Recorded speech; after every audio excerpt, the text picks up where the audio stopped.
What's up, guys? For our golden power portfolio, we chose pumped hydro. Our team was tasked with creating a new power portfolio for Golden, Colorado that fits the overall goal of getting 50% clean energy by 2025.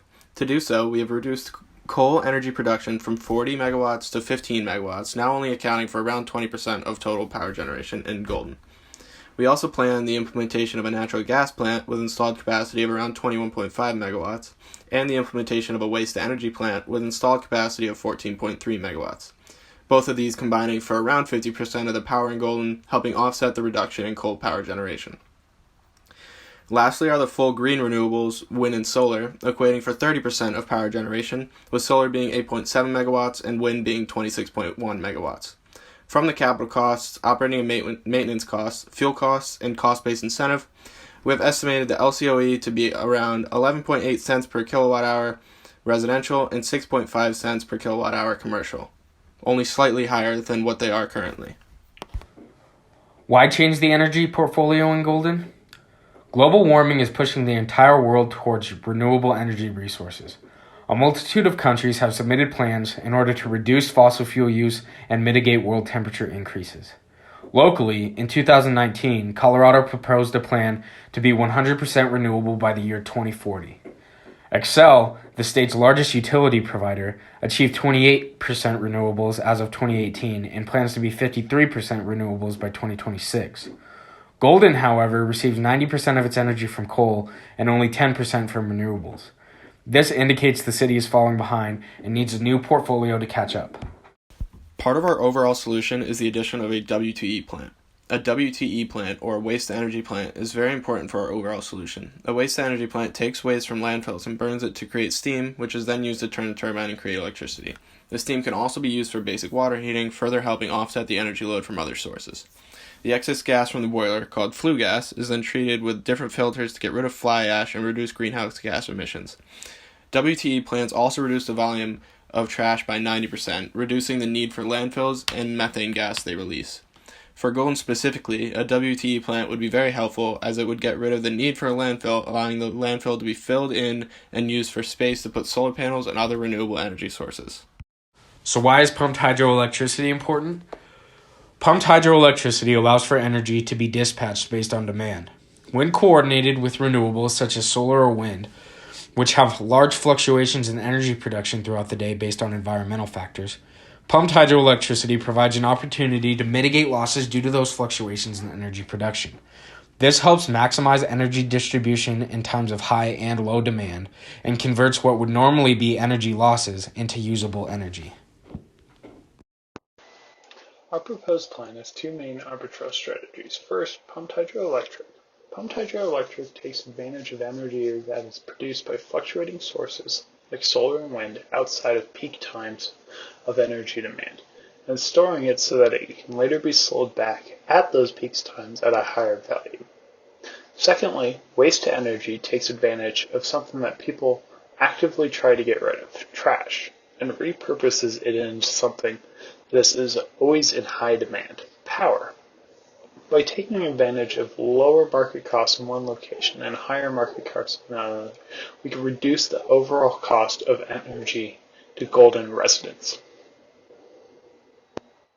Our matrix compares some possible energy strategies that can be implemented in Golden.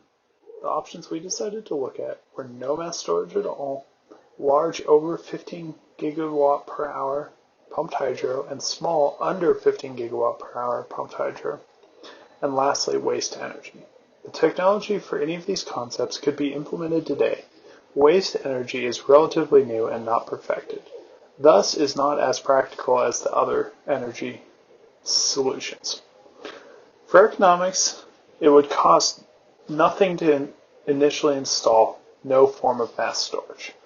But the long financial implications for the amount of waste power that is thrown away is significant and makes it not a feasible option for any grid based on fluctuating sources like wind and solar.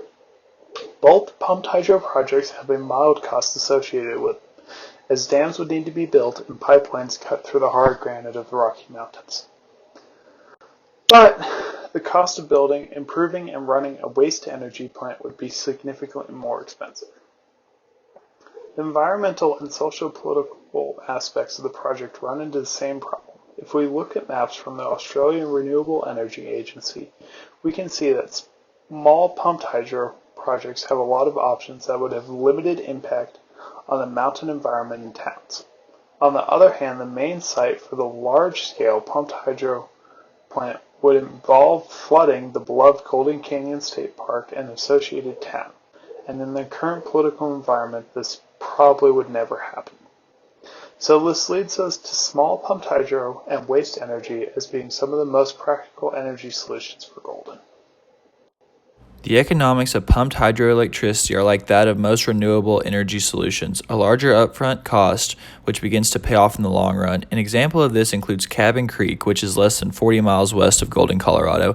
Cabin Creek began commercial operation in 1967 and has been running since. However, over half a century of running nonstop leads to wear and tear. This is why Xcel is proposing an $88 million 5-year refurbishment project that will allow the electric generation station to function for another 40 years. The company would not be taking such a large investment into something that wasn't worth it economically. With a power production capability of 324 megawatts, it is necessary to invest into something that provides Golden with a considerable amount of electricity. Colorado ranks first in renewable energy, which can be tracked back to 2004 when the state passed the first voter-led renewable energy standard in the nation, requiring electricity utilities to obtain a percentage of their power from renewable energy sources. This legislature has increased the minimum requirements 3 times since 2004, spurring the development of hundreds of new renewable energy projects across the state. According to the State Energy Office, this allows for insulating customers from volatile fuel prices, supporting jobs and economic development, amongst other things. There would be no issues increasing the amount of electricity coming from pumped hydro within Golden, Colorado, as support is already there from the population, local governments, and state-level government. Pumped hydroelectric has no direct impact on the overall energy production mix because it is a storage technique. What it does do is drastically improve the effective use of energy from fluctuating sources like wind and solar. If we look at a pie chart on the bottom left of the page, this is a rough outline of the energy distribution during the peak production time. 60% of the power being produced is from wind or solar. The problem is that during peak supply, the demand is very low. But on the flip side, when we have the morning and evening peaks of demand, those same sources are not producing as much, as shown in the pie chart on the right. Pumped hydroelectric fixes all of this. Takes the energy that is produced off cycle of demand and stores it for later, so that when demand is high, energy produced by renewable sources can be used. In our model, where 30% of the normal production is based on fluctuating sources, this can play a critical role.